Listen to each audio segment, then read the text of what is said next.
നമസ്കാരം, ഞാൻ Deepthi. Chemmanur international jewellers Kaumudi ഹെഡ്ലൈൻസിലേക്ക് സ്വാഗതം. Powered by ARMC. ആശ്വാസമല്ല ജീവശ്വാസം. ഹൈക്കോടതിയുടെ കനിവിൽ കിട്ടിയ ജീവശ്വാസം പിടിവള്ളിയാക്കി സംസ്ഥാന സർക്കാർ. മുഖ്യമന്ത്രിക്കും 2 മന്ത്രിമാർക്കും എതിരായ വിജിലൻസ് കോടതി ഉത്തരവുകൾ ഹൈക്കോടതി മരവിപ്പിച്ച സാഹചര്യത്തിൽ അധികാരത്തിൽ തുടരാൻ തന്നെ മുന്നണി തീരുമാനം. ഇന്ന് നിർണായക UDF യോഗം. ബാർക്കോഴയിലും സോളാറിലും തൃശൂർ വിജിലൻസ് കോടതിയുടെ അപ്രതീക്ഷിത നടപടികൾ തീർത്ത് രാഷ്ട്രീയ പ്രതിസന്ധി അയഞ്ഞത് ഇന്നലെ ഉച്ചയോടെ. കെ ബാബുവിനെതിരെയുള്ള അന്വേഷണ ഉത്തരവിലെ സ്റ്റേക്ക് പിന്നാലെ ഹൈക്കോടതി മരവിപ്പിച്ചത് മുഖ്യമന്ത്രിയെയും ആര്യാടനെയും സോളാർ കേസിൽ പ്രതിയാക്കാനുള്ള കീഴ്ക്കോടതി ഉത്തരവും. ധാർമ്മികതയുടെ പേരിൽ രാജിവെച്ച കെ ബാബുവിനെ മന്ത്രിസഭയിലേക്ക് തിരികെ കൊണ്ടുവരാൻ കടുത്ത സമ്മർദ്ദം. ബാബുവിന്റെ രാജി സ്വീകരിച്ച് ഉമ്മൻചാണ്ടിയും ആര്യാടനും തുടരുന്നതിലെ അനൌചിത്യവും വിഷയം. ബാബു സമ്മർദ്ദങ്ങൾക്ക് വഴങ്ങുമെന്ന് സൂചന.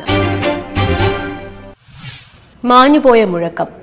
മാധ്യമരംഗത്ത് മുഴക്കമുള്ള ശൈലിയും മൂർച്ചയുള്ള ശബ്ദവും കേൾപ്പിച്ച TNG വിടവാങ്ങി. Asianet news editor in chief TN ഗോപകുമാറിന്റെ അകാല വിയോഗം പുലർച്ചെ 3:50 തിരുവനന്തപുരത്ത് സ്വകാര്യ ആശുപത്രിയിൽ. 58 വയസ്സായിരുന്നു. ഇന്ത്യൻ എക്സ്പ്രസിൽ ആരംഭിച്ച പത്രപ്രവർത്തനം നീണ്ടത് Mathrubhumi, news time, Statesman, Independent, India today തുടങ്ങിയവയിലൂടെ 3 പതിറ്റാണ്ടിലധികം. ഏഷ്യനെറ്റ് ന്യൂസിന്റെ തുടക്കം മുതൽ വാർത്താ വിഭാഗം മേധാവി.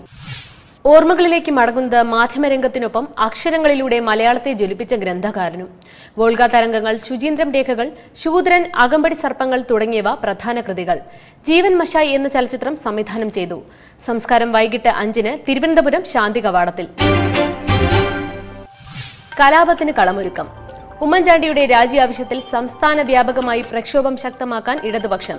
മുഖ്യമന്ത്രിക്ക് പുറമെ മന്ത്രി ആര്യാടൻ, രാജിവെച്ച കെ ബാബു എന്നിവരുടെയും ഔദ്യോഗിക പരിപാടികൾ ബഹിഷ്കരിക്കാൻ LDF തീരുമാനം. ബഡ്ജറ്റ് സമ്മേളനം ആരംഭിക്കുന്ന ഫെബ്രുവരി 5 നിയമസഭയിലേക്ക് ഇടതുകക്ഷികളുടെ പ്രതിഷേധ മാർച്ച്. ഇടക്കാല ബഡ്ജറ്റ് അവതരണ ദിനമായ ഫെബ്രുവരി 12 സഭയ്ക്ക് അകത്തും പുറത്തും പ്രക്ഷോഭത്തിന് ഒരുക്കം. രാജിവെക്കാതിരിക്കാൻ മുഖ്യമന്ത്രി മനസാക്ഷിയുടെ ന്യായം പറയുന്നത് നീതിന്യായ സംവിധാനത്തോടുള്ള വെല്ലുവിളിയെന്ന് മുന്നണി കൺവീനർ വൈക്കം വിശ്വൻ. നയപ്രഖ്യാപന പ്രസംഗത്തിന് സഭയിൽ എത്തരുതെന്ന ആവശ്യവുമായി LDF ഗവർണറെ കാണുമെന്നും കൺവീനർ. ഓർമ്മയിൽ ജ്വാലയായി വിമല. ഹൈദരാബാദ് സർവകലാശാലയിൽ ആത്മഹത്യ ചെയ്ത രോഹിത് വെമുലയുടെ ജന്മദിനമായ ഇന്ന് വിദ്യാർത്ഥി പ്രക്ഷോഭം 3ാം ഘട്ടത്തിലേക്ക്. ഇന്നലെ പ്രക്ഷോഭകരെ കാണാനെത്തിയ കോൺഗ്രസ് ഉപാധ്യക്ഷൻ രാഹുൽ ഗാന്ധി രാത്രി മുഴുവൻ സമരപ്പന്തലിൽ. ദളിത് വിദ്യാർത്ഥിയുടെ ആത്മഹത്യയ്ക്ക് ഉത്തരവാദികളായവർക്കെതിരെ കർശന നടപടി ആവശ്യപ്പെട്ട് വിദ്യാർത്ഥികൾ രാഷ്ട്രപതിക്ക് പോസ്റ്റ് കാർഡുകൾ അയക്കും. അടുത്തയാഴ്ച രാഷ്ട്രപതിയെ നേരിട്ട് കാണാനും ആലോചന. പിന്നാക്ക സമുദായ വിദ്യാർത്ഥികൾക്കെതിരെയുള്ള അനീതി തടയാൻ രോഹിത് ആക്ട് നടപ്പാക്കണമെന്ന് മുഖ്യ ആവശ്യം. 3 ഇന്ത്യക്കാരെ നാടുകടത്തി.